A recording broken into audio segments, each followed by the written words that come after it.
जय Hind defence lovers. आज की टॉप हेडलाइंस कुछ इस प्रकार है। जैश के ऑपरेटिव के एक और साथी को पकड़ा। तेजस मार्क 1 के प्रोडक्शन को फास्ट ट्रैक करने के लिए इंट्रोड्यूस किए गए हैं रोबोट्स। पाकिस्तान ने बैन करा अल जजीरा।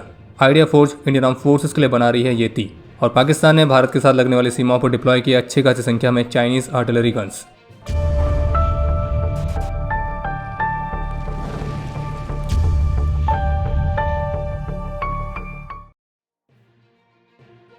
हावड़ा से पकड़े गए जैश के ऑपरेटिव हमी मंडल वाले मामले में वेस्ट बंगाल एसटीएफ ने हमी मंडल के एक और साथी को गिरफ्तार किया है, जिसकी पहचान आदित्य सिंह उर्फ राज उर्फ राजू के तौर पर हुई है।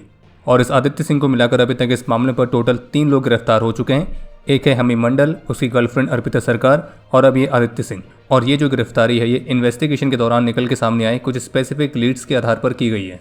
और अब एसटीएफ उन सभी लोगों को आइडेंटिफाई करने पर फोकस कर रही है जिनके इस नेटवर्क के साथ लिंक है। और इन्वेस्टिगेटर्स के मुताबिक जो सस्पेक्ट आदित्य है तो वो मंडल के साथ ऑनलाइन गेमिंग प्लेटफॉर्म के माध्यम से कांटेक्ट में आया था और फिर बाद में उसे उस कथित साजिश में शामिल कर लिया गया। और मंडल ने minister of state for urban development Umesh Rai और उसके बेटे पर करीब से नज़र बनाए रखने का टास्क इस आदित्य को दिया था। बाकी इस बात की जांच की जा रही है कि क्या वो इस मिनिस्टर को टारगेट करने की योजना बना रहे थे या नहीं। और पुलिस इस बात की भी जांच कर रही है कि क्या आरोपी इंडिपेंडेंस डे के सेलिब्रेशंस के दौरान किसी तरह के आतंकी हमले को अंजाम देने की योजना में थे या नहीं।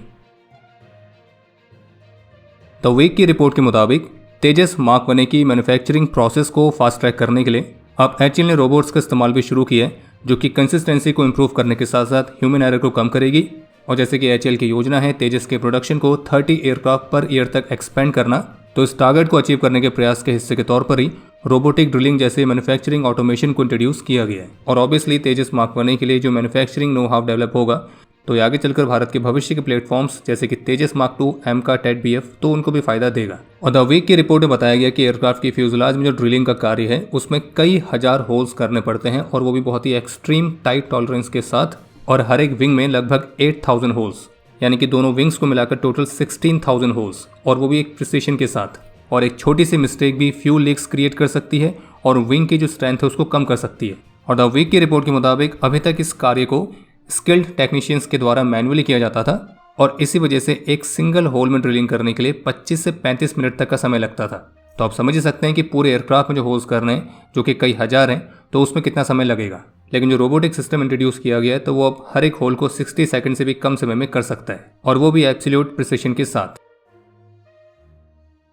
भारत की drone firm idea force technologies limited को हिमालय के ऊंचे इलाकों में मिलिट्री लॉजिस्टिक्स के लिए एक बेहद ही खास ड्रोन बनाने के पर्पज से सरकार के research development and innovation fund से 151 करोड़ रुपए की फंडिंग मंजूर की गई है। और इसमें आइडिया फोर्स का येती नाम का जो ड्रोन है वो मुख्य रूप से शामिल रहेगा, जो कि एक heavy lift autonomous aerial platform है।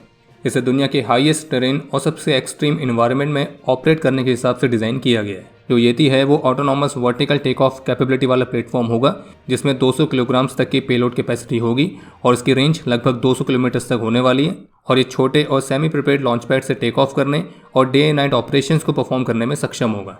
इसके अलावा एक अपडेट यह है कि भारत, चीन, पाकिस्तान और बांग्लादेश इन तीनों के साथ लगे अपने बॉर्डर्स पर रेलवे इंफ्रास्ट्रक्चर को भी महत्वपूर्ण तरीके से अपग्रेड करने की योजना बना रहा है, जिसमें लगभग $4.7 बिलियन इन्वेस्ट करने की योजना है, जो कि बॉर्डर एरियाज पर अभी तक की सबसे महत्वपूर्ण स्ट्रेटेजिक इंफ्रास्ट्रक्चर वाली परियोजना साबित हो सकती है, जिसके तहत नए ट्रैक्स बनेंगे, प्लेटफॉर्म्स बनेंगे, नेटवर्क को मजबूत किया जाएगा। और ये जो इन्वेस्टमेंट है ये एक तरह से भारत को डुअल यूज इंफ्रास्ट्रक्चर को क्रिएट करने में मदद करेगी, क्योंकि रेलवेज का केवल सिविलियंस ही नहीं बल्कि मिलिट्री लॉजिस्टिक्स को सपोर्ट करने में भी एक बहुत बड़ा योगदान होता है।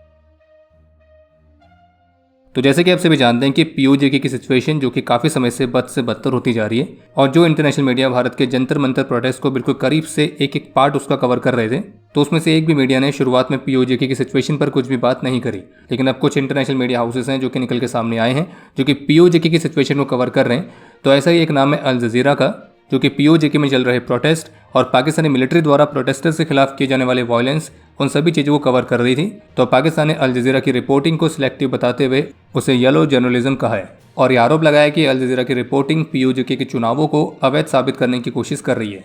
खैर ये तो हमारे लिए भी काफ़ी सरप्राइजिंग है कि अल जजीरा पीओजे की सिचुएशन को ऐसे कवर कर कैसे रही है। बाकी पाकिस्तान के लिए सरप्राइज होना तो बनता ही था। और अब एक्स पर मल्टीपल यूजर्स ने रिपोर्ट भी किया है कि अल जजीरा की जो वेबसाइट है वो पाकिस्तान के अंदर कई जगहों पर अब एक्सेसिबल नहीं है।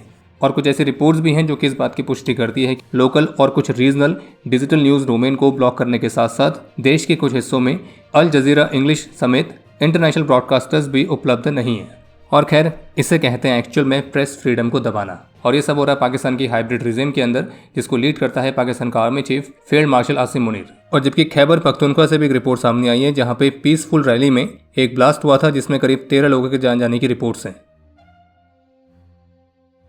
तो पहले के अपडेट में हमने बात करी थी कि 6 से 7 अगस्त के लिए इंडियन ओशन रीजन पर भारत ने संभावित एक लॉन्ग रेंज की मिसाइल के टेस्ट के लिए एरिया वार्निंग जारी करी है, जो कि लगभग 2530 किलोमीटर तक के एरिया के लिए थी। तो अब लेटेस्ट रिपोर्ट यह है कि इस नोटिफिकेशन को अपडेट किया गया है और अब जो एरिया है उसे बढ़ा के कर दिया गया है 3760 किलोमीटर्स। और बाकी आप कमेंट सेक्शन में अपनी राय शेयर कर सकते हैं कि आपको क्या लगता है कि इस दौरान भारत कौन सी मिसाइल को टेस्ट कर सकता है जिसके लिए इतनी लंबी एरिया की वार्निंग जारी की गई है। इसके अलावा एक अपडेट यह है कि जैसा कि अभी कुछ ही दिनों पहले कुलगांव में तो नॉन लोकल हिंदू वर्कर्स पर आतंकी हमला हुआ था और इस हमले के पीछे मोहम्मद लतीफ़ भट्ट का नाम सामने आ रहा है और जिसकी तलाश बहुत ही इंटेंस तरीके से जारी है। तो अब इसी मामले पर कुछ और रिपोर्ट्स निकल के सामने आई हैं जिसमें ऑफिशियल्स के हवाले से बताया गया कि जम्मू कश्मीर में केवल एक ही एक्टिव लोकल टेररिस्ट बचा हुआ है, जबकि अगर उन्हें कंपेयर किया जाए करीब 40 से 50 फॉरेन टेररिस्ट से जो कि यूनियन टेरिटरी में ऑपरेट कर रहे हैं। करीब 5 साल पहले सिक्योरिटी एजेंसीज के अनुमान के मुताबिक यहाँ पे करीब 50 से 60 लोकल टेररिस्ट एक्टिव थे और फिर मई 2025 तक वो आंकड़ा 17 तक रह गया था, जिसमें से 14 कश्मीर में थे और 3 जम्मू में। और अब ये आंकड़ा घटकर केवल 1 तक सीमित रह गया है और अब उस एक को भी ढूंढकर हुरिफाइड करने के लिए ऑपरेशंस चल रहे हैं। और जैसे कि आप सभी जानते हैं कि 5 अगस्त को आर्टिकल 370 की एनिवर्सरी आने वाली है और उससे पहले पाकिस्तान हर साल कोशिश करता है आर्टिकल 370 के नाम पर फेक नैरेटिव को फैलाने का, जिसमें दुनिया भर का प्रोपेगेंडा, दुनिया भर की मिस इन्फॉर्मेशन ये उनके सोशल मीडिया पर मौजूद बॉट अकाउंट्स के माध्यम से फैलाए जाते हैं। लेकिन इस बार कुछ अलग देखने को मिला है कि इस आर्टिकल 370 की एनिवर्सरी से पहले जिस तरह से साउथ कश्मीर में 2 आतंकी हमले विटनेस किए गए, पहला अनंतनाग में, दूसरा कुलगांव में, जो कि इस बात की तरफ संकेत करते हैं कि पाकिस्तान ने अपनी रणनीति में कुछ बदलाव किए और वो पुरानी वाले स्ट्रेटजी को अपना के दोबारा से यहाँ पे डर फैलाने का प्रयास कर रहा है। क्योंकि आर्टिकल 370 हटने के बाद से जम्मू कश्मीर के युवाओं को भटकाने की पाकिस्तान की जो कोशिश रहती थी तो वो अब कामयाब नहीं हो पा रही है और जो कि आंकड़ों में भी दिखता है कि आर्टिकल 370 के हटने के बाद से लोकल रिक्रूटमेंट में एक बहुत बड़ी गिरावट आई है।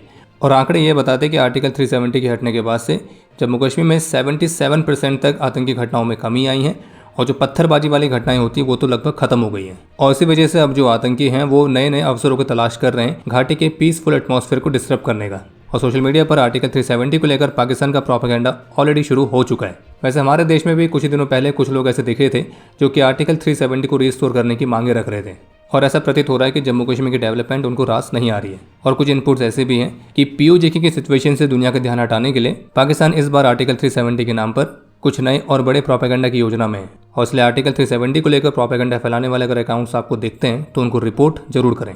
बाकी आतंकियों से याद आया, ऐसी रिपोर्ट्स हैं कि पाकिस्तान की मिलिट्री ने भारत को फेस करने वाले अपने फॉर्मेशंस के साथ SH-15 self propelled artillery guns को काफ़ी महत्वपूर्ण संख्या में डिप्लॉय किया है, जो कि 155 mm और 52 कैलिबर का आर्टिलरी सिस्टम है। और पाकिस्तान भी अपनी आर्टिलरी फोर्सेस को चाइना की मदद से लगातार मॉडर्नाइज करने का प्रयास कर रहा है। बाकी अब समय है आज के इतिहास का। आज के दिन 2021 में रुद्रा हेलीकॉप्टर के क्रैश में लेफ्टिनेंट कर्नल अभित सिंह बाथ और कैप्टन जयंत जोशी ने अपना सर्वोच्च बलिदान दिया था। आज के दिन 2017 में जम्मू कश्मीर में अपने अदम्य साहस और वीरता का परिचय देते हुए मेजर कमलेश पांडे और सिपाही तंजीन ने अपना सर्वोच्च बलिदान दिया। आज के दिन 2013 में जम्मू कश्मीर के कुपवाड़ा में ही अपने अदम्य साहस और वीरता का परिचय देते हुए राइफलमैन रन बहादुर गुरुंग वीर गति को प्राप्त हुए थे और इन्हें मरणोपरांत शौर्य चक्र से सम्मानित किया गया। आज के दिन 2018 में जम्मू कश्मीर के सोपोर में अपने अदम्य साहस और वीरता का परिचय देते हुए सोवर विजय कुमार वीर गति को प्राप्त हुए थे और इन्हें मरणोपरांत कीर्ति चक्र से सम्मानित किया गया। आज के दिन 1999 में 8 असम राइफल्स के राइफलमैन अनिल कुमार चौहान वीर गति को प्राप्त हुए थे। और आपके लिए आज का प्रश्न है, ब्रह्मोस मिसाइल का सबसे पहला एक्सपोर्ट कस्टमर कौन है? और अब समय है आज के टॉप 3 कमेंट्स का, जो ये रहे आपकी स्क्रीन पर।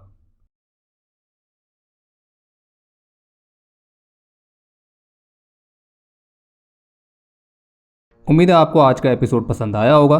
पसंद आया तो वीडियो को लाइक करना ना भूलें।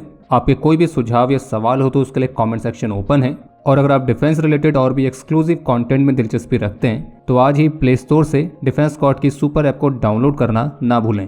और अगर आप चैनल पर पहली बार आए हैं तो squadron.in पे जाके हमारे नए डिज़ाइंस को भी चेकआउट जरूर करें।